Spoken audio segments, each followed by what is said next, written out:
As the 2019 general elections is approaching, so many political matters are at stake. Now, how has the media been handling these matters? My guest is Stanley Nkwocha. He is a media strategist and also a former political editor with the Leadership newspapers. He has actually covered the political beat for quite a good number of years, so he is just the right person to speak about this topic. You're welcome. Thank you very much. Covering politics in Nigeria. Yeah. First of all, what does it take to be a good political correspondent? Okay. You know, there are two critical aspects of coverage in the media that are very key to any nation or society. One is political coverage, and then the second is business coverage. A lot of persons have actually said that, look, that political coverage supersedes business coverage and interest. You know why? Because business coverage, political coverage is where you have the political leaders, the opinion molders, those whose decisions, actions or inactions affect the larger society. And so if you have politicians left unchecked, what it means is that they simply do the business of the day, the way and manner they feel like, and not in consonance with what is on ground. And then at the end of it all, it is the nation that suffers. And so political coverage allows you to get the right persons there so that the right economic policies are influenced.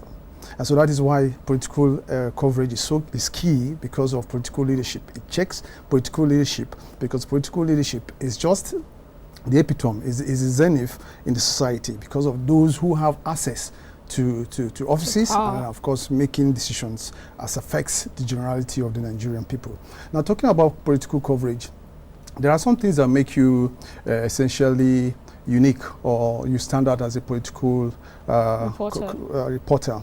And one of those things is that when you're in the field out there, you must be a good listener. You must be a good listener. You must be able to balance between what you listen to on the streets and of course what the opinion molders, the power players also say. And so if you're having, say for instance, an interview with a public officer, and you're interviewing him, you must pay attention to every detail he's saying. Every detail. You must not be in a hurry to actually challenge him, so to speak. You just must listen to him, and so you have a grasp of the details of what he or she is putting forward. Then secondly, you must have good memory. Good memory instills is one of the easiest things you can use to actually checkmate and then put some things to the favor of the Nigerian people, or of course to be the real checker that you're supposed to be. And how does it work? It's simple. You listen to because you have a very good memory. If for instance someone comes and tells you that, look, that as at say 2009 he was earning 13,000 naira, and with 13,000 naira he bought a house and of course built a car. If the same person comes in this and you're not chatting with him and he tells you, he gives you a different figure, you quickly to remind him, and in reminding him you put him off balance. Because why? What it means is that he's not being honest, he's not being sincere, he's not coming straight with the facts of what the issue on ground is. And he probably would not know that you have a track record. Of course, and what it means is that he gets, your respect is there for you. And then, of course, next time when you're coming to have a chat with him, he does his own work, and he knows that, look, this guy is not a pushover. He knows his onions, so I have better be careful and prepare for him. And then you must also be very wary of numbers. Very, very key. Numbers are key. You understand? And they're key because those are the things you cannot toy with. By numbers, are you saying statistics? Yeah, or statistics. I mean, okay. Numbers, statistics, figures. That's what I'm saying now, figures. If as of 2000 and say maybe 1999, okay, the budgetary allocation for the National Assembly was 1 billion naira, for instance, and then come 2015, the National Assembly is budgeting say 20 billion naira. Now there's a change in figure, so you must begin to probe, you must begin to question, what are the indices that have led to this change? What impact did 1 billion naira create as at 1999, and then what what is the impact that this 20 billion naira you guys are now proposing is going to create?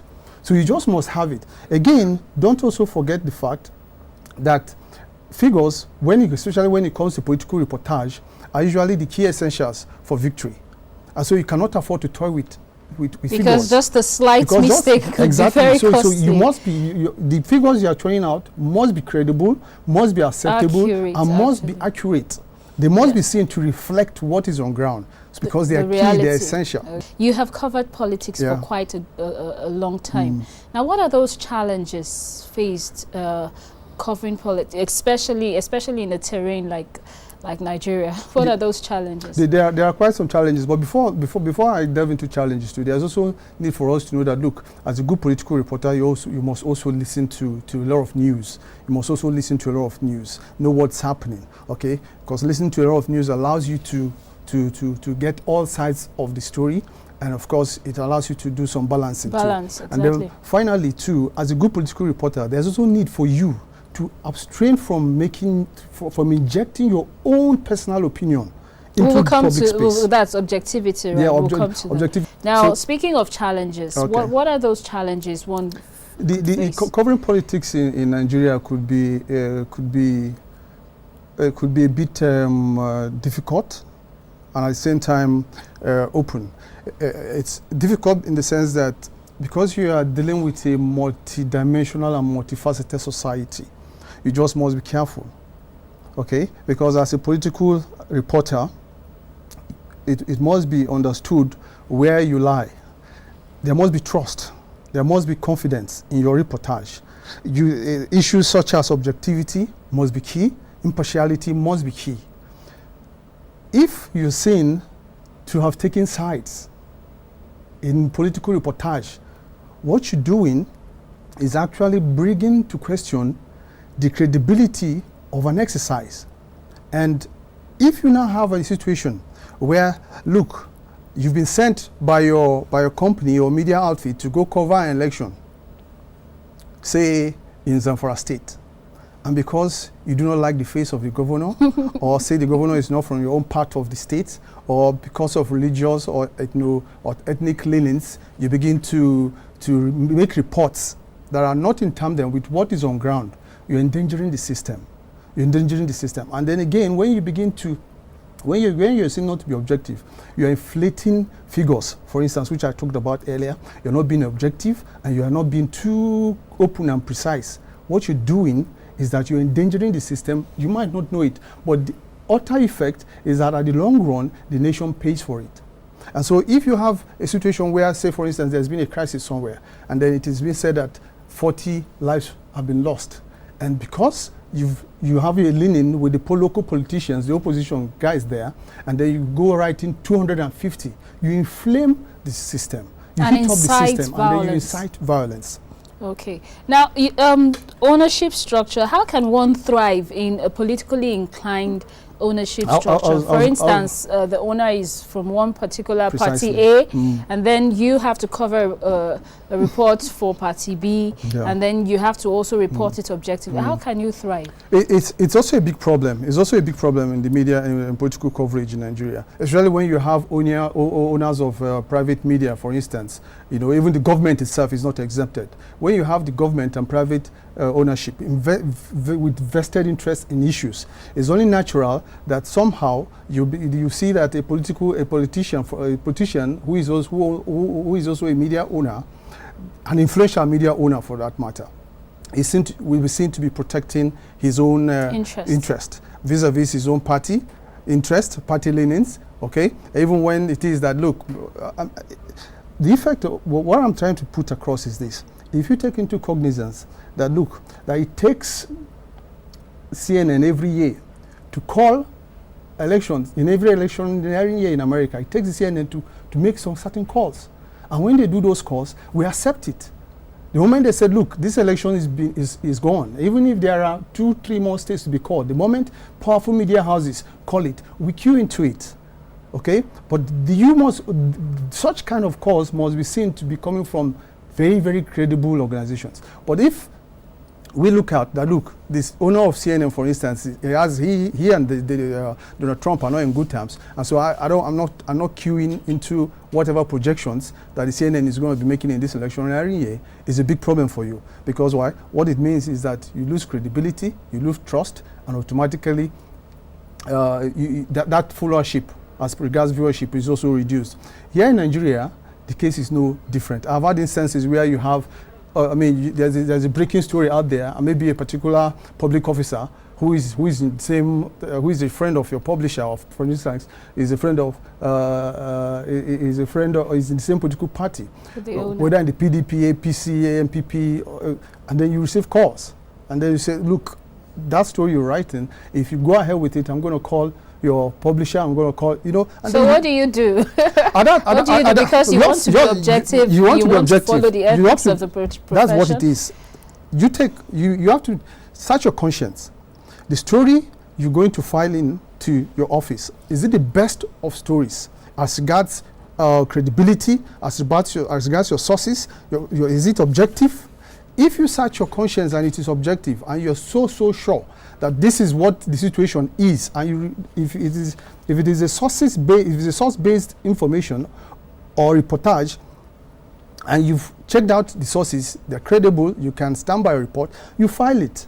Your job is to file it to the newsroom, and then if it comes out and you are not satisfied, you question it. That no, this is not. I've had instances like that. How very feasible you have to. I've had instances like that when I file reports, and then when it comes out, this is not what this. I'm not too happy with the tone. So you have the right. And then sometimes they say no, you are wrong, because when you file the reports, we did a double check and you are actually wrong. And then if it's proven to you that look, you take responsibility, and then you correct it. But if you know that look, you were right, and then it is checked that you are really right in your reportage, it's usually what they do is that you can now do a follow-up and then put the record straight. Okay, let's talk about the International Women's Day just came and went not too long ago. So let's talk about women in politics now. How has the Nigerian media been in terms of, have they been gender sensitive or insensitive? How have they been covering women in politics? I do not think that the Nigerian media is actually averse to the participation or not of women in politics. I think of late what we've been saying is an increasing participation and awareness in the role of women in Nigerian politics. Like I did say earlier on, again, it depends on the political opinion, on the political models. Okay, so if you allow a larger chunk of the public offices to go into the male hands, it's a problem. Then the question becomes, for God's sake, the Nigerian population, if you check out the division between the male and the female, the women folk are in greater number than the male folk. And then the question becomes, why is it then that year in, year out, you find out that, look, the men folk keep dominating the women folk? Is it ignorance? Is it laid back thing? Is it fear? Is it that they're not economically and financially empowered to chase such offices? But again, if you say that maybe you use intimidation by the men folk, the question becomes, what happened, for instance, in 2011 presidential election, when Sarah Jibrin contested for the PDP presidential ticket and then she scored just a vote, which of course then was of course what it means is that it must definitely been a vote. So if of the 5,000 to 6,000 women delegates that came for that particular convention, they didn't find none of them thought it wise to support. Yes, but now we're talking about how the media has actually, have the media painted it well, encouraged the women enough to say, okay, yes, we are happy that women are going into politics and all that. Okay. Yes, several times. For instance, in leadership newspapers, there used to be a column devoted for women in politics, emphatically made to encourage, deliberately positioned to encourage the women folk. You understand? And so and that's the way it is. I'm sure too here in the NTA and of course in other media houses you only have such programs. So it's left, the onus lie on the women now to come out. There's this Latin maxim that says delegat nemo dot quod non habet. You can't give what you don't have. Yes, and exactly. So the media can help you to an extent, but if you're not coming out there, there's nothing they can do. Okay, to round off, what are your final thoughts for the media as we prepare for 2019 general election? We have enormous power. We have enormous power to dictate, to determine those who we think any place in our public sphere. Those who have been tested in offices and have done incredibly well have every reason to come again. But if we search that, look, there are some persons whom we've given opportunities and they've abused it, they've not lived up to expectations, it's only natural that, look, the media should be saying. And I'll give you a quick example. In 2007, the third term debate, it took the media to play an active role in killing what would have affected the entirety of a nation's political process. Okay, maybe we should take it from that. We should round off on that. The onus lies seriously on the media to take up the responsibility to halt whatever discrepancies or whatever forms of problems that could arise from the polity. My guest has been Stanley Nkocha. He is a media strategist as well as a former editor with Leadership newspaper. He also was an editor, a political editor, and he covered the political beat for a very good number of years. And we've been talking about covering politics in Nigeria. Thanks for being part of the Media Review segment. I'm Eunice Johnson.